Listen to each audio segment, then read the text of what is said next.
Koe loto whakaaho ki a whakalotolahi ma whakatoa me lie me wholofola. Ka veinga, uku koe anga hala, ake kua whakamaa.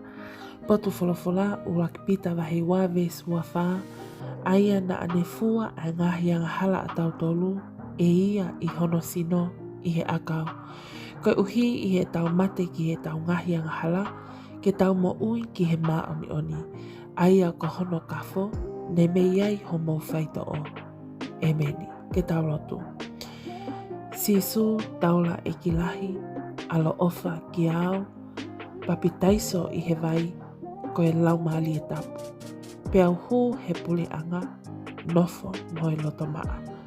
Koe whaka amuia hoku loto sisu, I kaipe ke toi mahu inga hame aia he mamani ko ini, ka koe whakapapau I e kuma ui, koho ngahi kafo, kone whaito oa.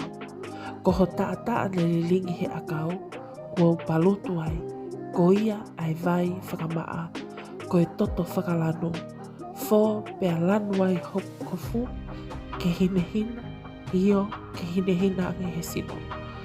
Whawheta, uku koe anga hala, ake kua whakamaa. Iho hua whape sisu kalaisi, ko koe a hoku whakama ui. Amen. Whakamaluat ke te koe, o ko ke kao mai ke ta loto hufia he hoane. Si ka inga aluhe, o ku whai pe ho tau ui, fie ma uia ke tau foki ki a sisu ue, ka tau ma ai mo ui. I he taa maonga, o e lami mate noa.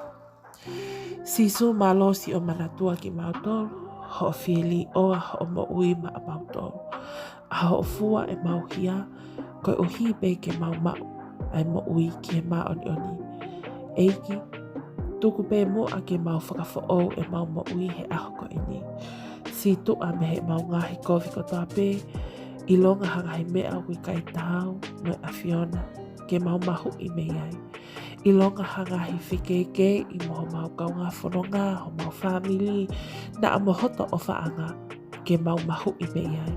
Kai mea mahu inga, ke mau tui ai pe ke he a Fiona.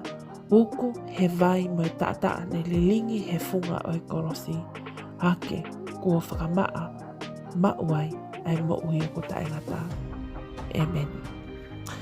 Thank you to you all who have joined and subscribed to this channel. If you're new here, welcome. Don't forget to subscribe. That way you're kept up to date on daily prayers of hope and encouragement from the Bible. Also check out the description box below for all links to our social media platforms as we provide daily devotions and ministry for the youth and young couples. Thank you and God bless.